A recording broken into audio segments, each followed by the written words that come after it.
Un abrazo a toda la generación del despertar y a la comunidad Moriá. Hoy estamos reunidos para estudiar la Parashá Red, que significa mira. Esta porción bíblica comprende desde Deuteronomio 11:26 al capítulo 16:17. Y esta es la energía de la semana, esta energía muy poderosa. Yo siempre les digo que cada parachá es fascinante, maravillosa, pero esta tiene esta especialidad que me gusta a mí cuando yo preparo una clase y siento la presencia de Dios, siento los seres de luz, siento ese respaldo del cielo. Quiero decirles que esta parachá inicia con un pasú muy fuerte. Dice, mira, hoy presento ante ustedes la bendición y la maldición. Dicen los sabios del Zohar que cuando dice mira no se refiere a la vista física, sino a la visión del alma y a la percepción de la luz divina. Así que cuando esta parashá nos habla de mirar, es algo bien profundo, algo bien místico, y el Zohar revela que el Creador nos dotó con dos ojos con propósito espiritual.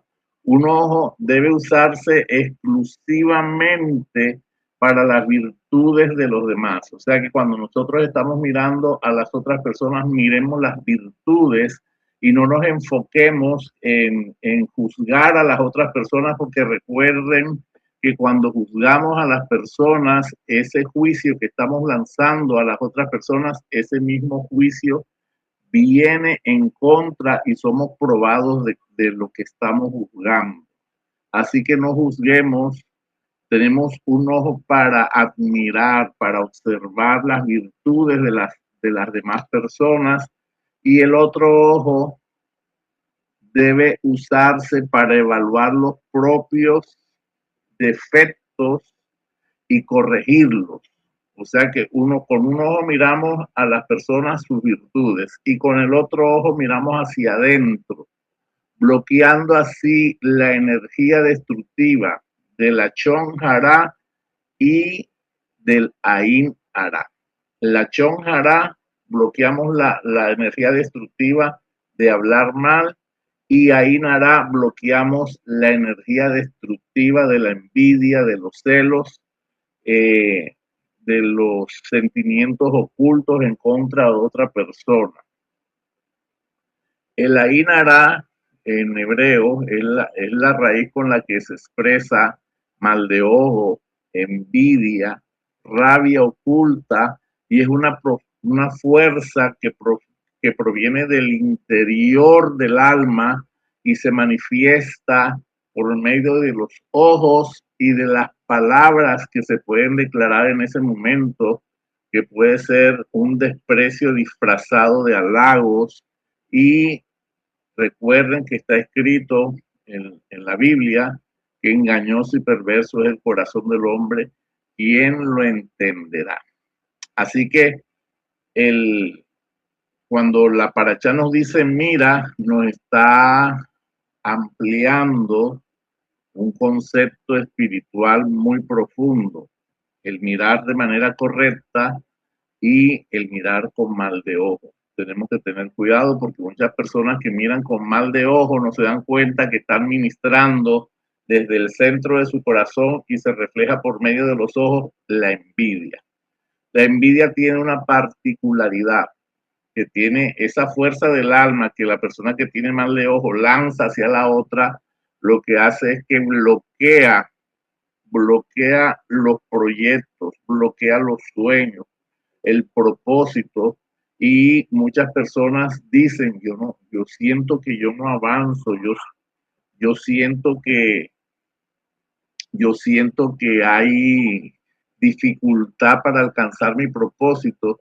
Y es que en algún momento alguien te miró con envidia y ministró ese ainara en contra de tu vida, y hay que hacer algo, hay que meditar, hay que estar atento y hay que descubrir las maquinaciones del enemigo, porque de pronto tienes todo el talento, tienes toda la fuerza para ser exitoso y dicen, yo me siento bloqueado, yo me siento estancado, yo siento que por más conocimiento y por más doctorados y por más especializaciones y hablan 3 idiomas y no pueden avanzar es porque hay un bloqueo a causa del Ain Ara. Wow, tremendo. Y aunque el tema de hoy no es específicamente sobre el Ain Ara, cuando dice mira, y los sabios de la Torá nos dicen que miremos con positivismo a las otras personas y que miremos hacia adentro nuestros propios eh, factores que tenemos que mejorar, pues es muy profundo. Volviendo al tema, el Midrash de esta paracha, el Moshe explica que mediante el cumplimiento de una ordenanza se imparte una bendición y al mismo tiempo cuando se incurre en una maldición es porque se transgredió una mitzvot. Tenemos que tener en cuenta que cuando nosotros hacemos acciones en el día a día, me levanto, hago modehani, paso a hacer netilaya dain, la purificación de las manos, paso a hacer mis 18 bendiciones, son mis voz que se van añadiendo a nuestro proceso de purificación y de rectificación. Dice el Zohar que Moshe abre un canal cósmico. El misterio radica en que el ser humano tiene el poder de activar conscientemente los canales de bendición o de maldición mediante sus acciones diarias.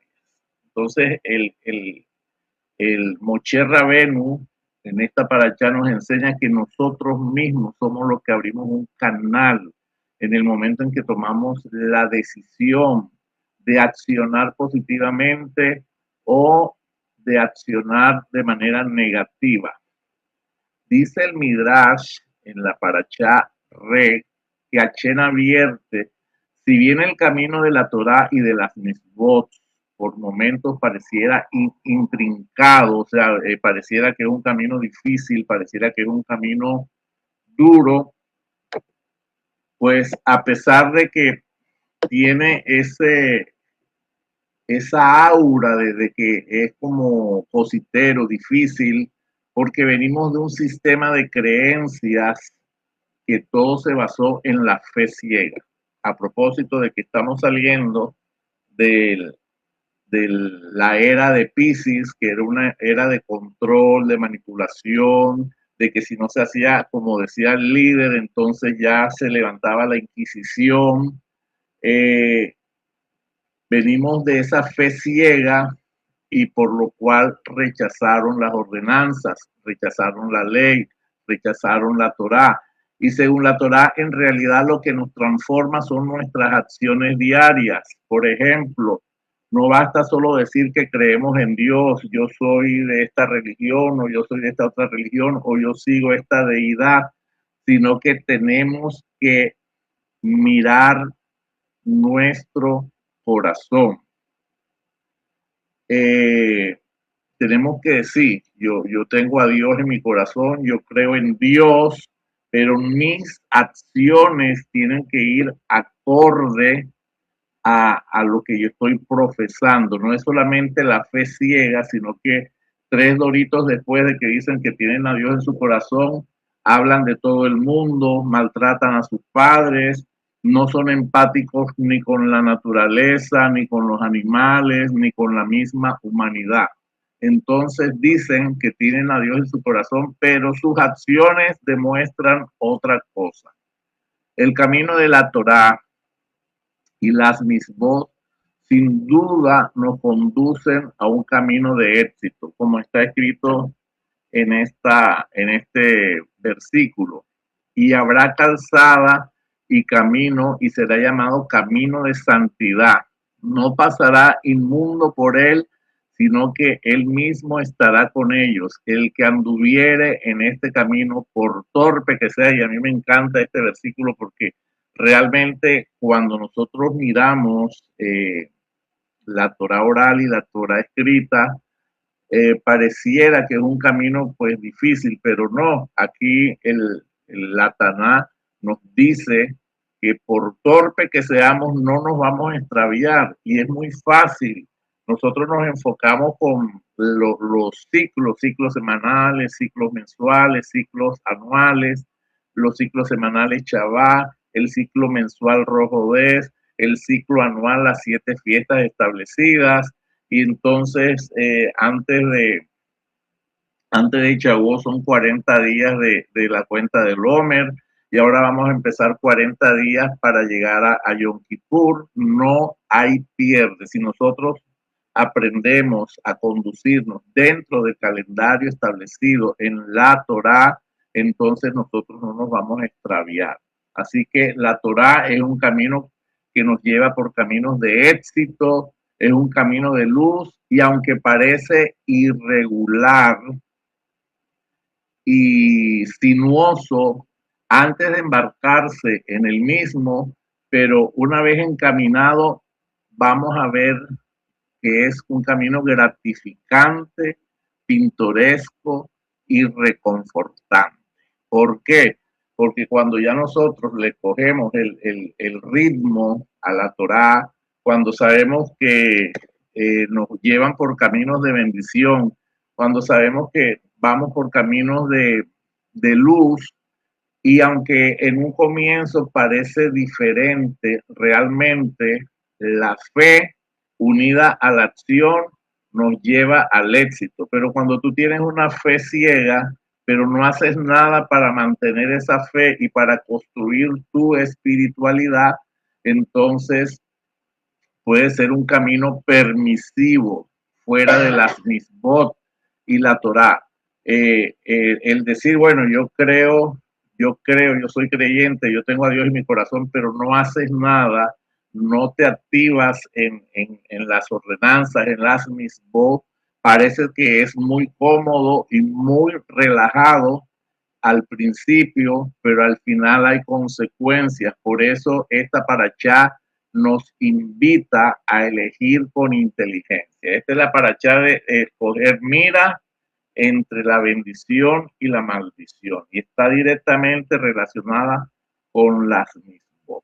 Por eso nuestra espiritualidad no debe basarse en declarar o profesar una fe. Es que yo soy esto, es que yo soy esto, sino también cumplir con los mandamientos, las ordenanzas, las misbot, y practicar la justicia. Hay, una, hay un precepto rabínico muy profundo en la tradición hebrea. Dice, es preferible que una persona siga cumpliendo las leyes de Dios aunque su fe sea imperfecta, porque a través del cumplimiento de las ordenanzas y de esas leyes, la persona puede volver a acercarse a él. Baruch Hashem.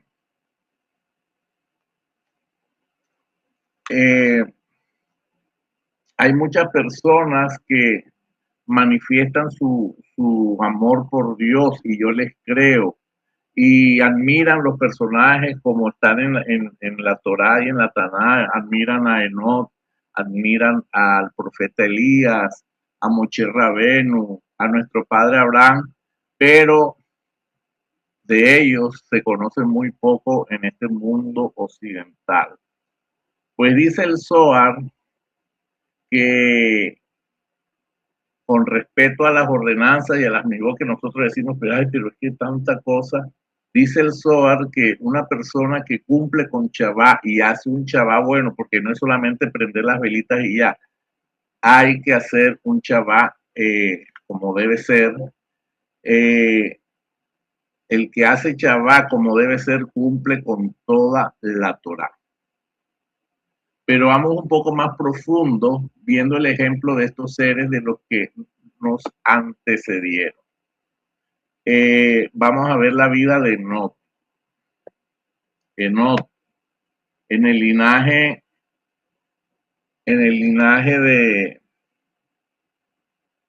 de la Torá, Enoc fue ese hombre que dice que caminó con Dios, pero él no murió. Él fue llevado a los mundos superiores con vida.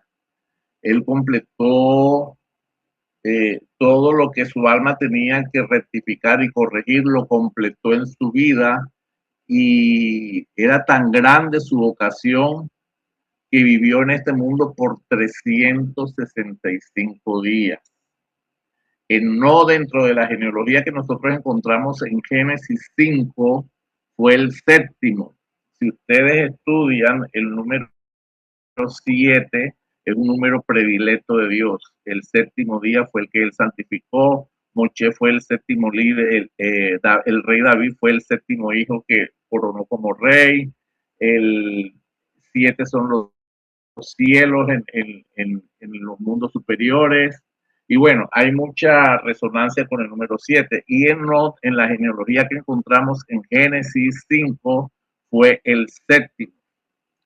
Dice Rashi, el comentarista de la Torá, que a Enoc lo tomó Dios porque lo amó, y porque Enoc él completó su alma y llegó a la perfección en sus 365 años, fue tomado por exceso de perfección, por esa gran piedad que él manifestó. Quiero decirles que aunque en, en la Torá es muy poco lo que se habla de Enoc, realmente dice que caminó con Dios y ya, o sea, es muy poco lo que se dice de Enoc. Dice el Zohar que se santificó a sí mismo y este mundo ya no podía contenerlo, ya la vasija no podía sostener esos niveles de luz, y él terminó su propósito y fue tomado por Dios. Enoc, en, en este mundo físico, era una persona muy elevada, pero él era un zapatero. Él era un zapatero que cosía en esa época antidiluviana, que había mucha perversión, que llegaron los nefilim, y los nefilim tuvieron relaciones con las hijas de los hombres, y fue una perversión que los ángeles guardianes, entre comillas caídos, tuvieron relaciones con las hijas de los hombres, y estos ángeles le enseñaron a la humanidad la brujería, el maquillaje, la perversión, muchas cosas, y dentro de esa generación de perversión se destacó en no con su pureza, con su santidad, con su perfección, y ese nivel de santidad, ese nivel de pureza, ese nivel de preservación, a pesar de que el mundo estaba de patas para arriba en ese momento, nosotros también lo podemos alcanzar. No como nosotros hoy en día, siempre andaba al límite, era un zapatero y siempre elegía agradar a Dios. Y ese es nuestro día a día. Nosotros desde que abrimos los ojos tenemos que tomar la decisión de elegir agradar a Dios.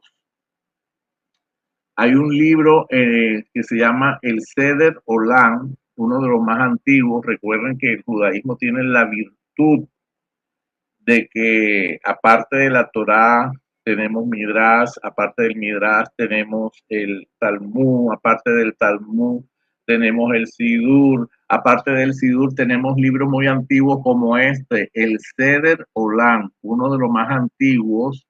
Dice que Enoc fue quien enterró a Adán. ¿Cuántos años vivió Adán?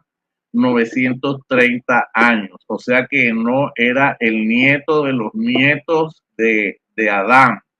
Y tuvo la bendición de poder enterrar a Adán, y él fue quien hizo Cadiz delante del cadáver de Adán.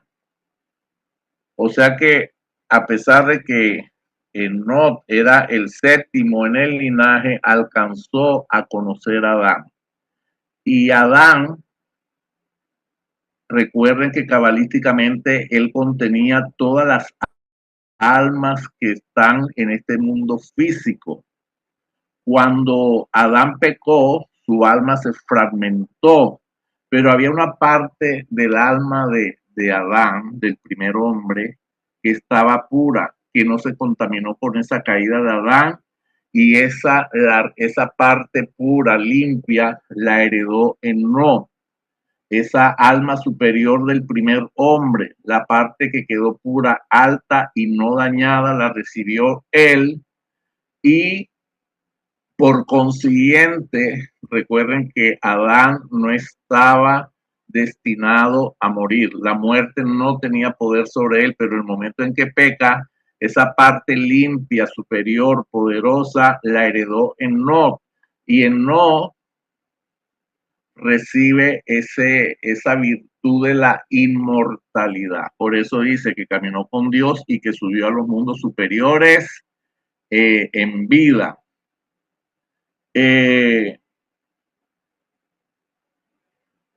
Enoc, un hombre que caminaba con Dios, era zapatero, trabajaba en el mercado, arreglaba suelas.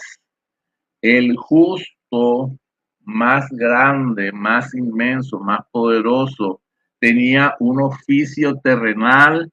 En cada puntada. Enoc unificaba los mundos. Cada vez que él arreglaba un par de zapatos, él en cada punzada, él estaba haciendo su segulot, estaba haciendo sus mantras, estaba haciendo sus oraciones, y eso lo mantenía entre los mundos superiores y este mundo físico, y él trataba de unificar. ¿Qué significa unificar? Significa convertir dos en uno. En su oficio, en cada puntada, él conectaba el mundo de la materia con el mundo del espíritu. Mientras él cosía, tomaba lo material y lo conectaba al infinito, y él era un cabalista de alto nivel por cuanto había recibido los secretos del cielo y por cuanto había heredado esa parte del alma de Adán que no se había contaminado, recibiendo así el poder de la inmortalidad. Entonces, este hombre zapatero, este hombre sencillo, este hombre no dijo yo me voy a ir a un retiro espiritual para poder alcanzar mis niveles espirituales. No, él dentro de su vida física, dentro de su oficio de zapatero, él dispuso en su corazón, en su pensamiento, trabajar siempre con excelencia.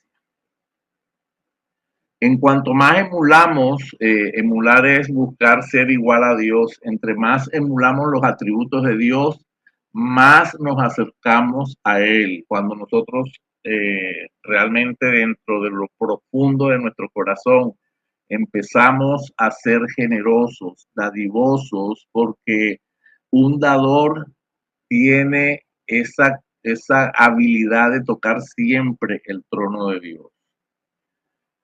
Hay un libro que no fue canonizado, y no fue canonizado porque ese libro contiene muchos secretos que podrían escandalizar a muchas personas que no están preparadas para leerlo. El libro de Enoc. Enoc subió al cielo y vio el palacio celestial, él vio el Edén, él vio el ombligo de la tierra que es Jerusalén, el monte Sión, el monte Moriah. Él subió al cielo, al monte de los olivos, y entre las muchas cosas que ve el valle maldito, el Güey Hinnom, es un lugar de juicio. Ahí se reunirán los malditos para recibir su juicio, porque fueron personas que blasfemaron contra Dios.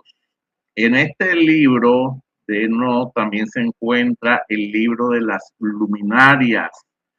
En ese libro de las luminarias manifiesta que Enoc fue impregnado con una sabiduría superior y para encarnar el ciclo del tiempo, y eso tiene que ver con sus años de vida. 365 días tiene un año, 365 años vivió Enoc.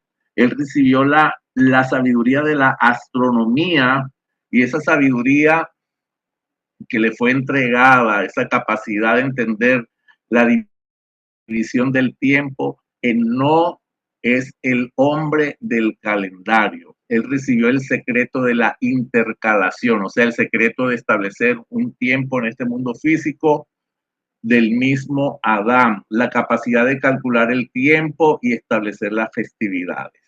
Ojo, se establece el tiempo para establecer las festividades. Génesis 5 nos habla de una cadena de sabiduría que pasa de eslabón en eslabón desde Adán, y Enoc fue el que más asimiló esa perfección, esa capacidad.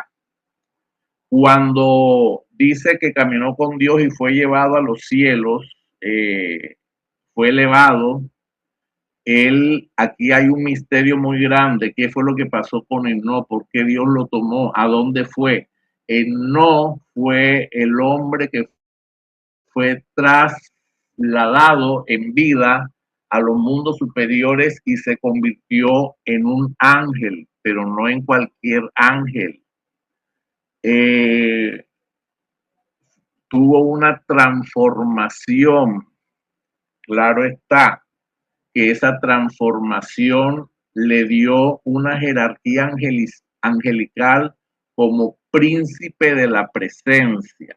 Fue extraído poco a poco, eso fue una transformación no de un momento a otro como ahora que todo es como el microondas, no, fue extraído poco a poco y fue vestido con una vestimenta celestial, eh, especial. Cuando las personas ven en visión a Enoc, que una vez que se convierte en ángel se llama Metatron, él recibe las 45 llaves de la Torá que al mismo tiempo él se las delega a ángeles de alta jerarquía en los cielos.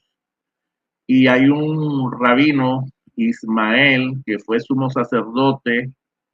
Él fue elevado a los mundos superiores y él escuchó cuando llamaban a este ángel con el nombre de Dios de los 70 nombres. Y escuchaba, ¿y por qué tú eres el ángel más alto? Porque tú eres el más honrado, porque tú eres el más grande. Y Metatron le cuenta a Ismael, que tuvo esta revelación, que, que fue tomado entre todas las personas de la era antidiluviana, para que sea testimonio de que, a pesar de que esa era una era de perversión, de ocultismo, de brujería, de envidia, de celos, había una persona digna, una persona pura, una persona santa, que era un zapatero, y que cuando sube al cielo recibe el nombre de Achén de los 70 nombres, y el título más grande, el honor más grande, el nivel más alto dentro de los ángeles. Así que él no fue tomado como testimonio a todos.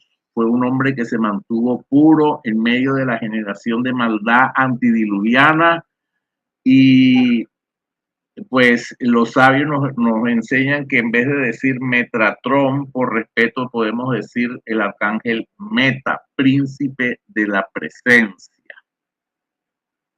No tiene un valor numérico que equivale a la palabra Edi, que significa testigo. Él fue elevado a los mundos superiores como testigo, que en medio de la suciedad, en medio de la perversión, en medio de tanta maldad, había una persona que, siendo zapatero, alcanzó niveles superiores en los mundos espirituales.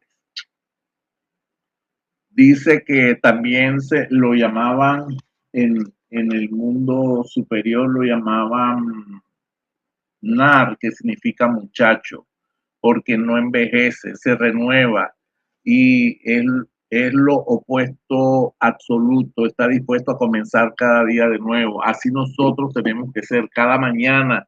que nos despertamos, debemos estar dispuestos a comenzar de nuevo con nuestras acciones, y con las acciones que él hizo en este mundo físico alcanzó su yo superior. Mientras Enoch aquí en el mundo físico era un zapatero, en los mundos superiores ya existía un Metatrón que era su yo superior. Y todos tenemos, en el mundo superior tenemos un yo superior. Meta estaba ahí desde la creación del mundo. Meta era un ser de luz. Siempre hay un ser superior y uno en este mundo físico. Cada una de las personas que está aquí conectada tiene un yo superior en los mundos superiores, en otras enseñanzas holísticas dicen que tenemos el doble cuántico, pero realmente es un yo superior. El alma de un ser humano es más grande que un ángel. Entonces, dicen los sabios, porque el ángel no tiene elección, no tiene libre albedrío, le toca siempre obedecer, siendo Meta el ángel de los superior, el ángel jefe de los ángeles. Dicen que a pesar de su grandeza, siguen siendo los patriarcas Abraham, Moshe y otros patriarcas a un nivel mayor que Metatron. Imagínense que esto es como una segura, esto es como un misterio, que no lo podemos entender mucho en este mundo físico, pero siendo Metatron el jefe de los ángeles, no alcanza la grandeza de Moshe y de Abraham y de los patriarcas. Enoch recibió la parte alta la parte alta del Adán. Esa parte también la recibió José Hatzadí. O sea que esa parte que heredó Enoch en los mundos superiores por esa parte pura de Adán, esa parte también la recibió José Hatzadí. José el justo que se sobrepuso. ¿Por qué es tan importante esta enseñanza? Porque nos está mostrando la fragilidad, la debilidad del hombre, las personas que siempre viven al borde, a la línea, en el sufrimiento, en el dolor, en la pobreza, y que en los mundos superiores hay una luz que te está esperando, que es tu yo superior, y que en tu trabajo, en tus acciones diarias, en el cumplimiento de las mismas, también en tu fe, sí, claro, la fe es muy importante. Eh, Tenemos la esperanza de perfeccionarnos y llegar a esos niveles espirituales. La Torá, la Taná, está escrita de muchos profetas, de muchos seres importantes como Enoch, como José Hatzadí, pero nosotros tenemos la misma capacidad de elevarnos. Cuando dice que no caminó con Dios, no era que tenía un alma sobrenatural en la tierra, no, él por medio de sus acciones alcanzó la perfección. Así que, y José Hatzadí también, José Hatzadí, vendido como esclavo por la envidia de sus hermanos, metido en una cárcel, esclavizado, fue abusado, después recibe, por medio de sus acciones, recibe también esa parte especial del alma de Adán, y después fue coronado como virrey de Egipto, que no era el Egipto de ahora. Egipto en ese momento era la superpotencia mundial, y, y después otros 20 años como rey de Egipto, y después ya en los estudios cabalísticos más profundos vemos que fue el que acumuló y custodió los tesoros acumulados para esta gran redención ahora, para esta era mesiánica. José Hatzadí no es cualquier cosa, tenía esa capacidad especial de administración, esa capacidad especial profética, esa capacidad especial para reinar, y eso nosotros lo tenemos implícito en nuestra alma, porque tenemos un yo superior en los mundos superiores. Voy a colocar otro ejemplo aparte de no. y aparte de José Hatzarit, y es una persona que amo porque he aprendido a amarlo por medio de sus enseñanzas. He considerado el padre de la Kabbalah en este tiempo moderno. Él fue un estudioso del Zohar y de la Kabbalah moderna. Vemos que el Ari, que vivió pocos años, su alma alcanzó su completitud a los 38 años de vida. Imagínense, si no a sus 365 años alcanzó su completitud, Adán vivió 930 años, el abuelo, el descendiente de Enoch, Matusalén, duró muchísimos años y antes de él todos duraban 600, 500, 400 años. El Ari vivió 38 años, nació en Jerusalén en 1534 y murió en la ciudad de la Kabbalah en 1572. Parece que 38 años no es mucho tiempo, pero allá en Israel, cuando tú vas al Muro de los Lamentos, ves los niños de 3 y de 5 años leyendo el Sidur como si fueran unos ancianos. Y esta historia que les voy a dar es de un libro que se llama El Arizal, Vida y Época del Rabino Itzhak Luria. El rabino Itzhak Luria, yo ya les he dicho que tenía un poder de clarividencia sobrenatural, que si él podía ver una piedra y podía discernir si en esa piedra había un alma, podía ver si en un animal había la reencarnación de alguien. Él pasaba por un cementerio y le decía a sus alumnos, mira, aquí murió fulanito de tal, murió por esto, por esto, por esto, y su rectificación era esta. Era realmente un ser sobrenatural, era un joven de naturaleza especial. Cuando él quedó huérfano, fue sostenido económicamente por un tío muy rico, pero vivía en Egipto. Él se fue para Egipto y se casó con una hija de ese tío y le concedió a Lari una isla que estaba en el Nilo. El Lari se iba durante toda la semana como en un retiro especial y solamente regresaba a su casa al Shabbat, para hacer el Shabbat en familia.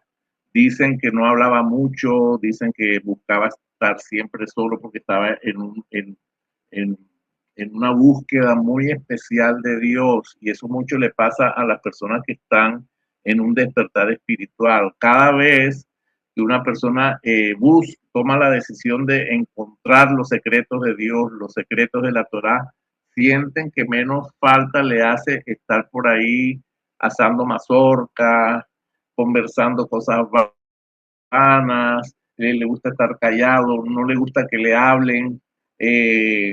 Cuando hay mucha música con ruido estridente, pues se retira, ya es diferente todo, porque una persona que está en un despertar espiritual cambia sus hábitos, cambia su manera de pensar.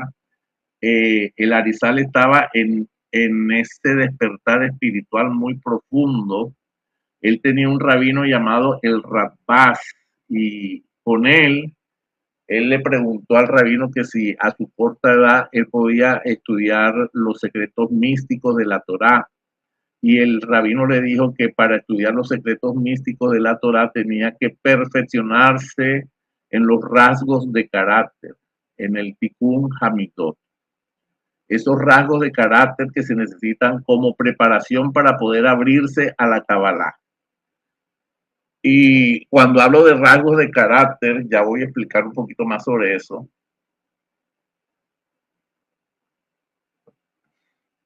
Tiene que ver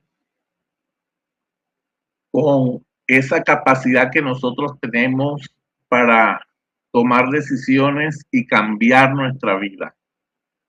Algunos son mal geniados, otros son chismosos, otros pues les cuesta obtener la pureza y la santidad sexual, otras personas, por eso la Torah es antecedida por la ética y por la moral. Cuando nosotros llegamos a la Torah no es que estamos buscando la santidad, no. Cuando tú llegas a la Torah es porque ya Dios decidió de que tú has hecho un trabajo en tus mitzvot, y para poder entrar a estudiar la Kabbalah, tenemos que haber superado muchas cosas de nuestros rasgos de carácter. El sueño de el Arizal, de Isaac Luria, era llegar a las cumbres de la santidad y pureza necesarias para adquirir la capacidad espiritual que permite entender los secretos de la Torah. Yo quiero que me pongan una manito todos los que quieren eso. Repito, el propósito de Isaac Luria era llegar a las cumbres de santidad y pureza necesarias para adquirir la capacidad espiritual que permite entender los secretos de la Torah. Wow, claro, yo quiero, pero cuando hay una composición del yo quiero, solamente una persona quiere, regular. Cuando nos confrontamos con el yo quiero ser santo, yo quiero tener las revelaciones, yo quiero tener la santidad, yo quiero tener el brillo de la mora aurora, yo quiero tener esa capacidad de clarividencia de la Arizal, otra persona quiere, Leonardo. Cuando nos confrontamos que nosotros tenemos que pagar un precio y no estoy hablando de plata, estoy hablando de la capacidad. Ibis también quiere ser transformado, Nancy también quiere ser transformado. Estoy hablando de apartarse para alcanzar esos 21 rasgos de carácter dignos de ejemplo que el Rabás le dijo a Arizal. Entre ellos se enumera la humildad, saber empequeñecerse ante Hashem. Y ahí quiero abrir un paréntesis, porque no es decir, ay, me presento delante de ti como esa hormiguita. No. La humildad es una cosa y la autoconmiseración es otra. Nos presentamos, y Dayana también quiere emular esa capacidad de conectar con los secretos de la Torá. Y wow, siento una presencia hermosa. Yo no sé si usted lo está sintiendo, siento como una luz en el rostro que está como respaldando toda esta clase. Y yo sé que ustedes van a ser tocados por la presencia divina en este momento. Otra cosa. More, yo quiero también, pero no me sale la manito en mi celular. Bueno, Juan, yo ahorita, Dios sabe que tú quieres. Entonces, aprender a empequeñecerse ante Hashem, tener profundo temor de pecar, guardarse del orgullo, guardarse de la cólera, no irritarse con respeto a las demás personas, cuidarse de los alimentos prohibidos y de hablar mal, de hacer la chonjará, cuidarse de los alimentos prohibidos, aunque inicialmente la prohibición de no comer cerdo, de no comer marisco, es más con respecto a la salud. Cuando tú abiertamente comes cerdo y comes mariscos, dice la Torá en Levítico 11 que hay desconexión. ¿Por qué hay desconexión? Porque esos alimentos te bajan las vibraciones y te bajan la frecuencia. Y al bajar las vibraciones y al bajar la frecuencia, quedas en nivel nefes, a la merced de las fuerzas ocultas y de las fuerzas de oscuridad que quieren que tú no te eleves. Así que otra de lo que le dijo el Rabás a su alumno Isaac Luria era evitar la mentira, la ligereza y el lenguaje vulgar. El rabino Isaac Luria predicaba con ejemplo. Él era tan dedicado a las cosas de Dios y era tan perfeccionista en su cuidado espiritual. Él cuidaba mucho en hacer las bendiciones que se hacen antes y después de comer. Su anhelo era expresar sinceramente su agradecimiento por la bondad a Hakadosh Baruj Hu, sobre la bondad de Dios sobre la humanidad. Recomendaba hacer mitzvah para purificarse periódicamente. Tenía un profundo amor por las misbah y aquí es donde yo quiero llegar con respecto a la parachá. Y Saluria tenía un profundo amor por cada misbah. Cuando tenía que invertir para cumplir una misbah no le importaba. Por ejemplo, si le tocaba comprar electro o la lulá, no regateaba, ay, que vale $100, ¿será que me lo puede dejar en 80? No, él no regateaba porque ese era su mérito, ese era su fuerza.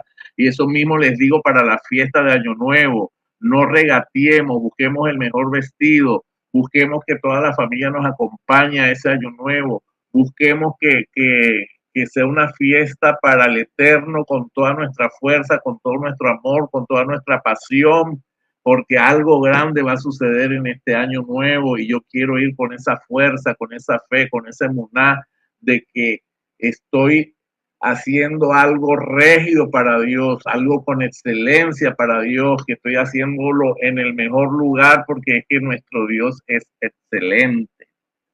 Así que el amor por las misbó de Itzaluria, cuando hablo de misbó, hablo de cumplir las ordenanzas, de seguir las enseñanzas de la Torá, se equiparaba por su amor a la Torá. O sea que el amor por las mismos era igual que tenía la pasión por la Torá, era su tesoro más preciado. Una vez expresó a uno de sus mejores alumnos que todo lo que él había alcanzado espiritualmente, ese nivel de clarividencia, ese nivel de canalización, el tener las puertas de la sabiduría abiertas y haber conectado de una manera especial con el Ruach HaKodesh, que era el que le revelaba todo sobre las reencarnaciones, sobre las enseñanzas, era una recompensa por haber encontrado siempre más gusto por cumplir cada misbah que ningún otro placer del mundo. Vemos cómo él se consagraba tanto a la enseñanza y al aprendizaje de los mundos superiores que el profeta Elías Avinu se sentaba con él, se le presentaba espiritualmente y le enseñaba, así como lo hizo con el Simón Bar Yochai, el que le fue revelado el Zohar. Así también el Arizal tenía la visita del profeta Elías Avinu, y para Isaluria el cumplir una misma era más importante que el oro y que las joyas. Este rabino Isaluria revisaba constantemente cada uno de sus actos a lo largo de su existencia. Él siempre estaba revisando si estaba caminando correctamente a la luz de la Torá. Examinó cuidadosamente los rincones más recónditos de su corazón para ver si Hashem, Dios no lo quiera, había pasado por alto algún detalle referente al refinamiento del carácter y si él había retrocedido en algo.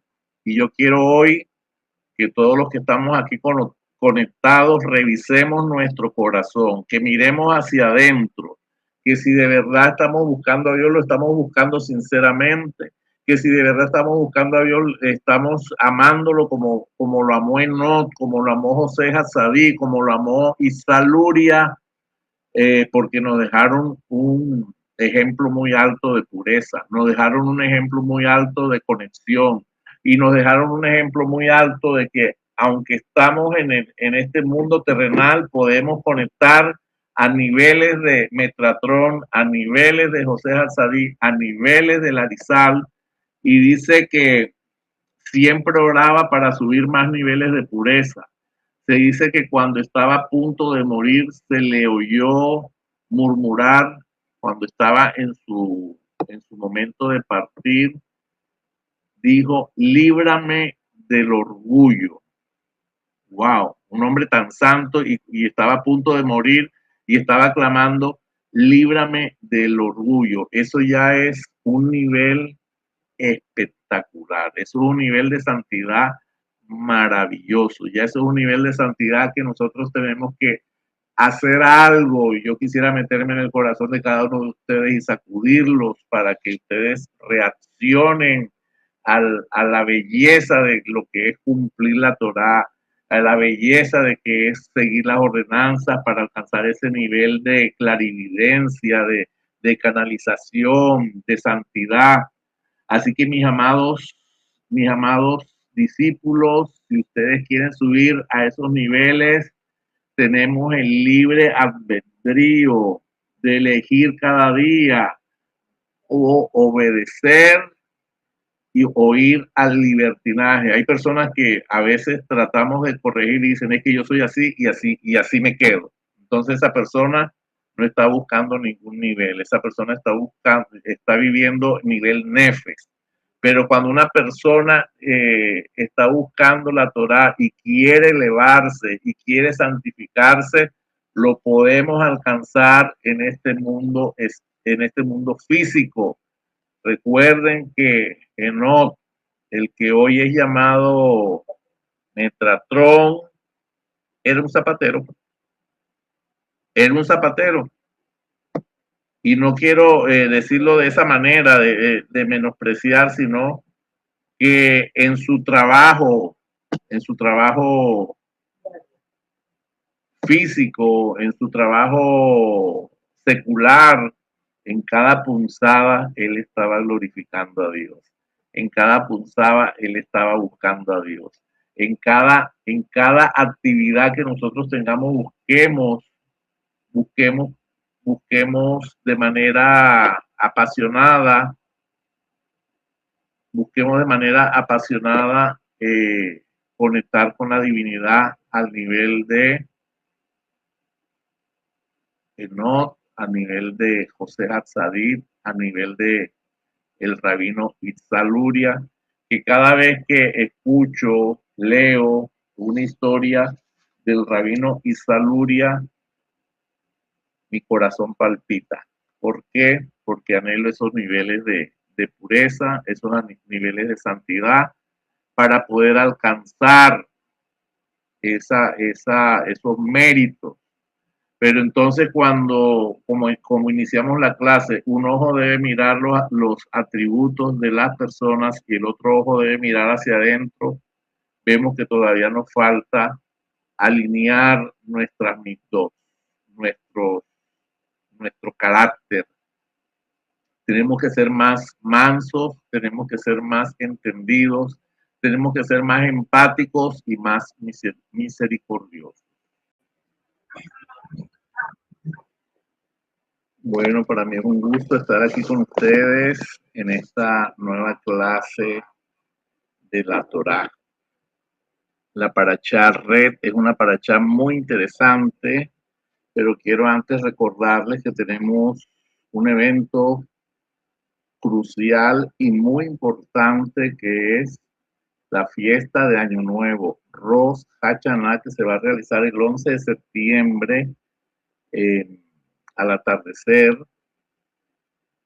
Claro está que antes de esta fiesta está todo el mes de Elul, donde nosotros hacemos Techuvá, donde nosotros conectamos con la misericordia de Dios, porque en esta fiesta tan especial de Año Nuevo están los tribunales del cielo dictando veredictos para ver cuánta riqueza vas a tener en el año 5787, si te vas a casar, si no te vas a casar, si vas a estar sano o si te vas a enfermar. Todo eso se conquista en el mes de Lul hasta llegar a los tribunales del cielo el día del Yom Teruah, el día del Chofar, el día del juicio o el día del año nuevo conforme al calendario bíblico.